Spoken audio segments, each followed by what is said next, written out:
हम इस वक्त डी चौक में खड़े हैं और ये दफा 804 नाफिज हो चुकी है। दफा 804 नाफिज हो चुकी है इस्लामाबाद में। ये सामने देखिए, एक्सक्लूसिव मनाजिर इस वक्त हम आपको दिखा रहे हैं डी चौक के करीब से। आगे आगे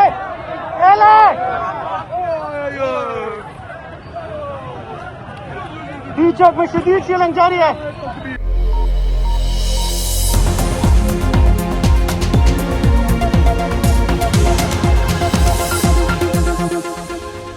बिस्मिल्लाहिर्रहमानिर्रहीम, अस्सलाम वालेकुम। पाकिस्तान और दुनिया भर में देखने और सुनने वालों को अब्दुल कादिर का सलाम। पाकिस्तान में मुज़ाहमत की एक ऐसी तारीख इस वक्त रकम हो रही है जो पहले कभी देखी ना सुनी। एहतजाज बहुत सारे देखे हैं मैंने भी, कुछ 10-12 सालों में बहुत सारे एहतजाज कवर किए, ख़ास तौर पर PTI गई, क्योंकि और तो किसी सियासी जमात के पास ये स्ट्रीट पावर नहीं है जो PTI के पास है। तो मैंने इनके अपने बहुत सारे एहतजाज और इवन इमरान खान की मौजूदगी में वो एहतजाज देखे, लेकिन वो भी इस लेवल के नहीं थे। आज अवाम किसी और मूड में ही लग रही है। मतलब बड़े बड़े कंटेनर्स जो हैं वो तिनकों की तरह हटा दिए गए, कहीं पे गिरा दिए गए, कहीं पे मैंने देखा कि बहा दिए गए। बिल्कुल एक तरह से लोग लेके ऐसे चल पड़े। मैं खुद हैरान कि ये कंटेनर कहाँ पे गया, मतलब कैसे लोग लेके उसे साइड पे कर रहे हैं, कहीं पे गिराए जा रहे हैं एक से ज़्यादा। इस्लामाबाद के डी चौक पे जो मनाजर हैं वो इस वक्त सोशल मीडिया के ऊपर बड़े वायरल हैं, सब ने देखा।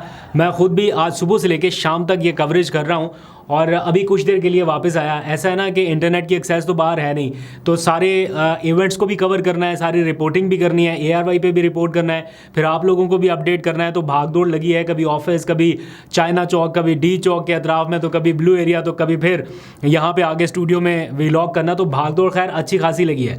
और भी बहुत सारे लोग मैंने देखे हैं इंटरनेट की एक्सेस में, वो जाते हैं डी चौक के अतराफ़ में जाके फुटेजेस बनाते हैं, फिर आसपास की किसी बिल्डिंग में जाते हैं, वहाँ पर इंटरनेट को कनेक्ट किया जाता है, फिर वीडियोस अपलोड होती हैं, तो ऐसे आप लोगों तक पहुंच रही हैं। तो ये मरहला बड़ा कठिन है। और फिर ये व्लॉग करने के बाद दोबारा से निकल जाऊंगा, फिर रात गए कब वापसी हो तो पता नहीं, इसलिए मैंने सोचा जल्दी से ज़रा अपडेट कर लूँ आपको। गंडापुर ने तो कर दिया कमाल, और खैबर पख्तूनख्वा की आवाम को भी दाद देनी पड़ेगी कि 5 दिन पहले वो शेल खा के निकले हैं, 5 दिन पहले, और वापस उससे ज़्यादा तादाद में लोग आए हैं। कि अगर इन शेल से लोग डरते या इस सारे माहौल से लोग डरते तो तादाद तो आधी रह जानी चाहिए थी, या आधी से भी कम हो जाती।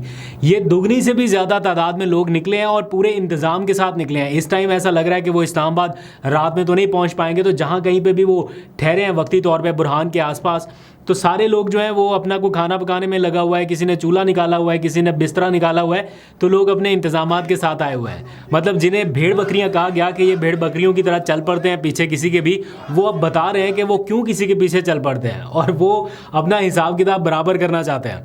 तो रावलपिंडी से लेके इस्लामाबाद के लोग आज जिस तरह से बाहर निकले हैं, मतलब पीछे हटने को तैयार नहीं है। मैं अभी आया हूँ ये डी चौक के अतराफ से, जहाँ पर शदीद शेलिंग हो रही है। इस टाइम इतने शेल फायर किए गए हैं कि वहाँ पे हमारी जो साथी रिपोर्टर है कवर करने वाली महविश कमास, वो बता रही है कि पुलिस हुकाम आपस में गुफ्तगू कर रहे हैं वायरलेस पे कि शेल ख़त्म हो गए हैं, नए शेल जो हैं वो आसपास के थानों से मंगवाए जा रहे हैं। तो एक बार में उन्होंने जितना भी वो ला सकते थे वो सारा चला के ख़त्म कर दिया। मैं यहाँ पर आपको कुछ रिपोर्टर्स की आज की कवरेज भी दिखाऊंगा कि इस सारी सूरत हाल के दौरान किस तरह से कवरेज हम करते रहे हैं, रिपोर्टर्स ने क्या देखा मौके के ऊपर, और किस तरह से लाइव मनाजर, मतलब कवरेज के दौरान उन्होंने जो रिकॉर्ड किए हुए विजुअल्स हैं वो आपके सामने रखूंगा। बल्कि अभी देखिए, ये पहले ज़रा विजुअल्स देखिए। एक रिपोर्टर हैं वो बता रहे हैं कि कैसे उनके बिल्कुल अकब में टीयर गैस जो है वो फायर की जा रही है, शेल फायर किए जा रहे हैं और लोग नहीं हट रहे। ये डी चौक के बिल्कुल करीब के मनाजर हैं, ज़रा ये देखिए, फिर वापस आइए और भी दिखाता हूँ। ये आपको मेरे पीछे आवाज़ें आ रही होंगी, ये आंसू गैस के शेल फायर किए जा रहे हैं इस्लामाबाद पुलिस की जानिब से। और ये पूरी क्लिनिक वाली साइड है जहाँ से कारकुन वहाँ मौजूद है। किस कदर हैवी शेलिंग की जा रही है ये आप सुन सकते होंगे। तो ये मनाजर आपने देखे, ये खाली डी चौक के नहीं है, डी चौक से लेके रावलपिंडी, फैज़ाबाद, मतलब हर जगह पर ये धुएं के उठते हुए बादल हैं। हमारे साथी रिपोर्टर हैं फ़हीम अख्तर, वो अपना कोई व्लॉग रिकॉर्ड कर रहे थे और इस व्लॉग की रिकॉर्डिंग के दौरान जो मनाजर थे या जिस तरह से उन्होंने अपनी जान बचाई, जिस तरह से वो भागे फिर रहे थे, बख्तरबंद गाड़ी की उन्होंने पनाह लिया है, वो मनाजिर भी ज़रा आप एक लम्हे के लिए देखिए। वापस आइए, फिर और भी दिखाता हूँ। अभी तक उनका काफिला रवां दवां है, वो रास्ते में आ रहे हैं। आप देख सकते हैं कि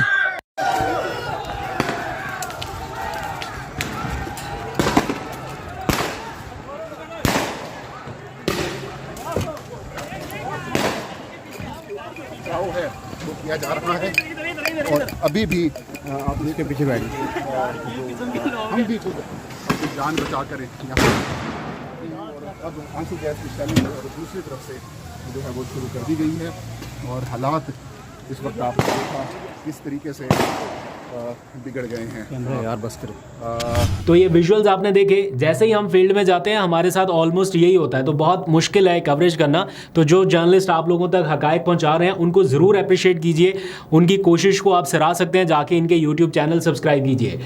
तो ऐसा लग रहा है कि ये मुज़ाहमत का सिलसिला रुक नहीं रहा और सुनामी जो है वो अब बिफर रहा है। बुरहान इंटरचेंज पर आज लोगों ने मनाजर देखे, 2 घंटे तक मुज़ाहमत की, 2 घंटे तक कितने टीयर गैस, कितने शेल फायर हुए और बिल आखिर उन तमाम रुकावटों को हटाते हुए अली अमीन गंडापुर का काफिला आगे बढ़ा है। अली अमीन गंडापुर को तो लोग बहुत अप्रिशिएट कर रहे हैं, उनकी ब्रेवरी की बहुत ज़्यादा बातें हो रही हैं, ख़ास तौर पर पीटीआई के हलकों में।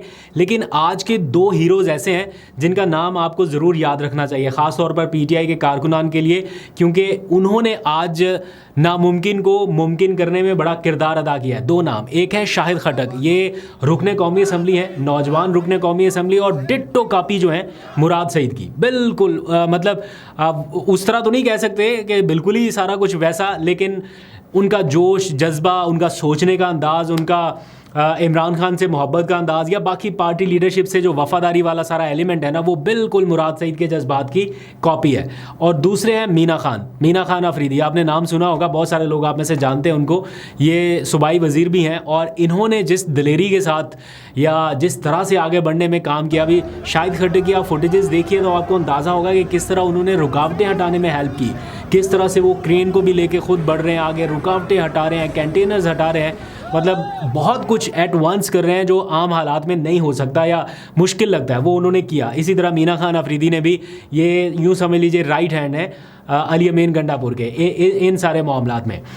लेकिन इसी सारी सिचुएशन के दौरान कुछ ऐसे लोग भी हैं जिनका पहले बड़ा चर्चा होता था लेकिन आजकल बिल्कुल गुमनाम हो गए हैं, और लोग उनकी तस्वीर लगा लगा के सोशल मीडिया पर पूछ रहे हैं कि ये साहब किधर है, ये खातून किधर है।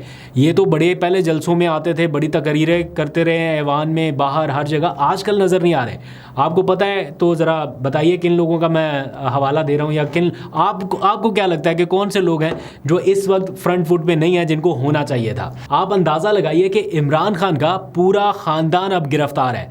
पहले वो गिरफ्तार थे, फिर उनका भांजा गिरफ्तार हुआ और अब उनकी 2 बहनें भी गिरफ्तार हो चुकी हैं। आज डी चौक से उनकी दोनों बहनों को एहतजाज में शिरकत की वजह से गिरफ्तार किया गया।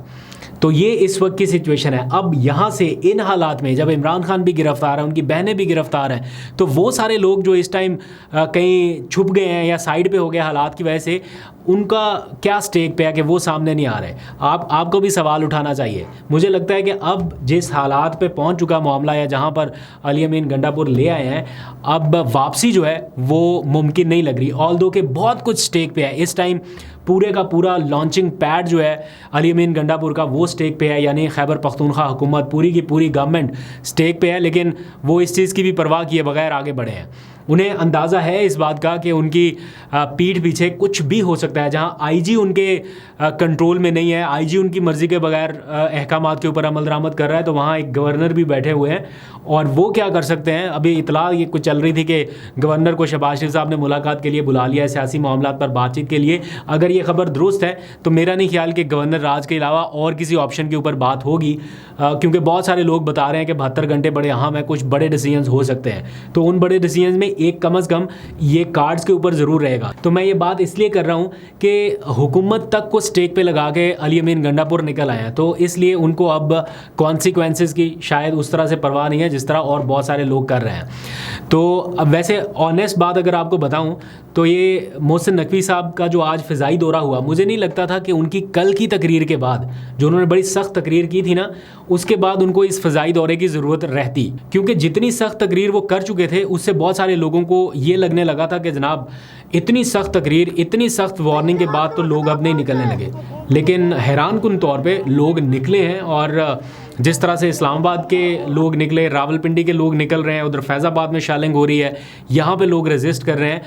आमिर मुगल जिस तरह बीमारी की हालत में वो बंदा निकला, डी चौक तक पहुंचा, कंटेनर के ऊपर खड़े हुए उनके साथियों ने कंटेनर ही बिल्कुल साइड पे कर दिए और उन्होंने ऐलान किया कि यहाँ पे दफ़ा 804 नाफिज कर दी गई है। तो वो जो एक मोमेंट था वो इस टाइम सोशल मीडिया के ऊपर बड़ा वायरल है। हालांकि मेरी इतला के मुताबिक आमिर मुगल शदीद अलील है और इस बीमारी की हालत में भी वो वहाँ पर पहुँचे, उन्होंने एहतजाज भी किया। तो बाकी और बहुत सारे लोग जिनको आना चाहिए था वो शायद मंजर-ए-आम से गायब हैं। बहरहाल मोहसिन नकवी साहब ने फ़िज़ाई जायज़ा लिया है और कोशिश की है उन्होंने देखने की कि और फर्दर क्या कर सकते हैं। फ़िज़ाई जायज़े से याद आया, उमर अयूब साहब ने एक क्लेम किया है, बल्कि इल्ज़ाम लगाया उन्होंने कि अली अमीन गंडापुर के काफ़िले के ऊपर हेलीकॉप्टर से शैलिंग की गई है। मुझे मालूम नहीं, मैंने कोई फुटेजेस नहीं देखी, कोई कंफर्म नहीं कर सकता, लेकिन उमर अयूब साहब का ये दावा है। और अगर ऐसा हुआ है तो ये ज़ाहिर बात है कन्फ्रंट्रेशन को एक नेक्स्ट लेवल पे ले जा सकता है। आप देखें ना, रुकावटें लगाई, लोगों ने रुकावटें हटा दी,